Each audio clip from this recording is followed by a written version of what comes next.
we're going to talk about our favorite thing, and that is safety guidelines for the whole week of camp and how we're interacting with children. So the first thing I want to talk about is appropriate interactions with the kids. I know it's super easy when everyone's just like super pumped and you've been spending day after day with all your kids that they want to come up and just give you a great big hug, but let's remember to just like side hug that kid or give a good high five or a fist bump, and like secret handshakes are always a safe way to go. We also want to make sure that if kids come to sit on your lap, that they actually don't sit on you, even if they're your sibling or your own child. We just want to make sure they're sitting beside and not on. One other thing is personal devices. We want to make sure we're taking no pictures on our personal devices or videos. I know it can be a fun week and you want to capture all the moments, but we need to make sure that we're not doing that this week.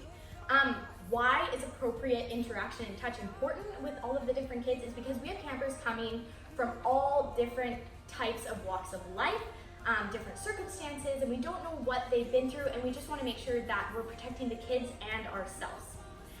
Second thing I want to touch on is we never want to be one-on-one with any of the campers.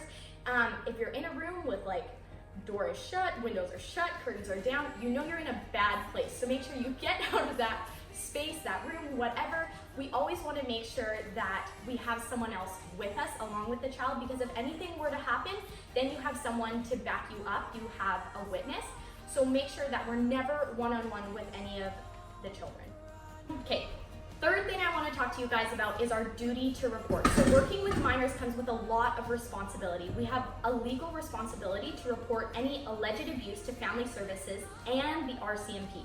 Abuse has many forms. It can be verbal, physical, mental, sexual, and neglect. If you suspect any abuse, you have an obligation to report if a child discloses abuse to you. We must follow the proper procedure and report to family services and the RCMP. So, if a camper comes to you and discloses any information regarding abuse, it's important that we follow these steps. So number one, the first thing you want to do is absolutely stop that conversation. It's so easy to want to keep prompting the child and asking more questions, but it's so important that we stop. And then the next thing immediately after is commend and praise that child for coming to you. It's so important that we do this, because for a child to be able to feel open enough to do that is super courageous. So you need to tell them, you know what, we're just going to stop the conversation here, and you're going to say, thank you so much, and I'm so proud of you for bringing this to me. It takes so much courage to do this. After that, the next thing you need to let the child know and you need to go do is you're going to say, we're going to go find Pastor Joel. From there, Pastor Joel will be able to navigate the conversation and follow the proper legal protocol that needs to be followed. I am so excited to see you all at camp, and just remember, if it's not safe, it's